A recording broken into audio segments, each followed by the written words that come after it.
বন্ধুরা, ভোলে বাবা পারকারিকার আজকে রিভিউ। কুইনের মা বলছে, তুই তো আমার শান্ত মেয়ে, দেখিস মা, তোর শ্বশুর বাড়িতে অনেক নাম সুনাম হবে। যাওয়ার আগেই শেষ কাজটা করে দিয়ে যা, আমার আঁচলে এক মুঠো চাল ফেলে দিয়ে যা।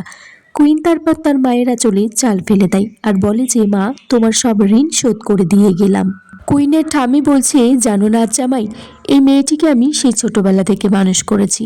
কুইন যখন হয়েছিল ওর মা খুব অসুস্থ ছিল, ওকে আমি এত বড় করেছি। আমাদের তো খুব কষ্ট হচ্ছে গো, বাড়িটা যে ফাঁকা হয়ে গেল। সবার খোঁজ রাখতো এই মেয়েটা। কুইনের বাবা তারপর উজানের হাত ধরে বলছি যে, বাবা, আমার মেয়েটাকে ভালো রেখো। আমার মেয়েটা এই বাড়িতে খুব ভালো করে থাকতো, ওর কোনো আবদার ছিল না, যে যা দিত তাই ব্যবহার করতো। কোনোদিনও মুখ ফুটে বলেনি, বাবা আমার এটা লাগবে ওটা লাগবে। কুইনকে বলছে, মা, এই বাড়ির সম্মান কিন্তু তোমার হাতে। উজান বলছে, দাঁড়ান একবার, এক কথা আপনি বারবার কেন বলছেন? আমান তখন বলছে যে, দাদা, এই কথা সব বাবা মাই বলে। উজান তখন বলছে যে, না, একবার বললে তো হয়, ওনারা বারবার বলছেন। তা আপনাদের কি এমন কোনো ভয় আছে যে আপনাদের মেয়ে অন্য বাড়িতে গিয়ে আপনাদের সম্মানহানি করবে? কুইনের বাবা বলছে, না না, আমাদের মেয়ে তো একদমই এরকম নন।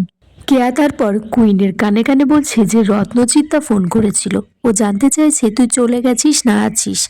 উজান তখন বলছে, এত বড় হয়ে গেছো, এটা জানো না যে সবার সামনে কানে কানে কথা বলতে নেই? কেয়া বলছে, না, ওই দিদির একটা বন্ধু আছে না, ও ফোন করে জানতে চেয়েছিল যে দিদি আছে না চলে গেছে। কুইনের বাবা বলছে যে, এখানে তো সব বন্ধুই ওরা আছে, তাহলে কোন বন্ধু ফোন করেছিল? উজান তখন জানতে চাই যে কোন বন্ধু। তখন কেয়া বলে যে, রত্নজিৎদা, ওই দিদির ইউনিভার্সিটিতে একসাথে পড়াশোনা করতো। উজান তখন বলছে, তাহলে বিয়েতে কেন আসলো না? কুইনের একটা বন্ধু বলছে যে, ও তো বাইরে চাকরি করে। কেয়া বলছে, মিথ্যে কথা কেন বলছো, কালকেই তো এসেছিল। কুইনের বাবা তারপর কেয়াকে বলে সেখান থেকে চলে যেতে। উজান বলছে, কেন? ওর দিদি ভাই চলে যাচ্ছে, ও কেন চলে যাবে? উজান তারপর বলে যে, গাড়ি পর্যন্ত যেতে, নাকি তাদের বাড়ি পর্যন্তও তাকে যেতে বলেছে। কিন্তু কুইনের বাবা বলছে যে, না। কুইনের ঠাম্মিও বলছে যে, না না, একসাথে দুটো মেয়ে বাড়ি থেকে চলে গেলে আমরা থাকতেই পারবো না। আমান তখন বলছে যে, আমাদেরকে এখনই বেরোতে হবে, কারণ আমাদের বাড়িতে বউ আচার কিন্তু অনেক কিছু আছে, আর আমার ঠাম্মি, উনিও অনেক কিছু কিন্তু মানেন। উজানের দিকে মনে মনে বলছি যে, আমার বাবা মার জীবনে ছোটবেলা থেকে যে জটিলতা দেখেছি, আমার জীবনে সেটা আসতে দেব না, তাই আমাকে প্রথম থেকেই সজাগ থাকতে হবে। কুইন মনে মনে ভাবছি, কেয়া কি আমার সংসারটা ভেঙে দিতে চায় নাকি? ও এসব কেন বলছে? তারপর কুইন সবার থেকে বিদায় নিয়ে চলে যাবে, কিন্তু খুব কান্নাকাটি করছে। উজান এদিকে কুইনের হাতটা ধরে টানতে টানতে নিয়ে যাচ্ছে। কুইন আর উজান এদিকে উজানদের বাড়িতে চলে গেছে।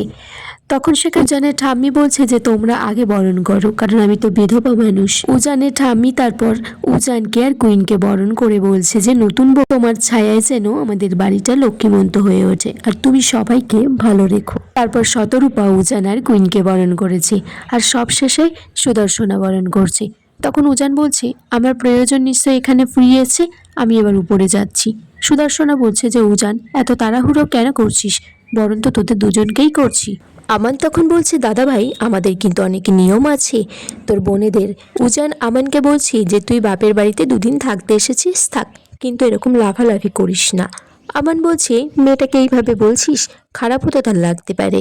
উজানের ঠাম্মি তখন বলছে যে, বউটা তো দুধে আলতায় পা দিয়ে ঘরে ঢুকবে, তোমার বোনেরা কি বলছে সেটা তোমাকে তো শুনতেই হবে। আর এখানেই আজকের পর্ব শেষ হয়ে যায় বন্ধুরা। তোমরা কমেন্টস করে জানিও কেমন লেগেছে আজকের পর্বটা।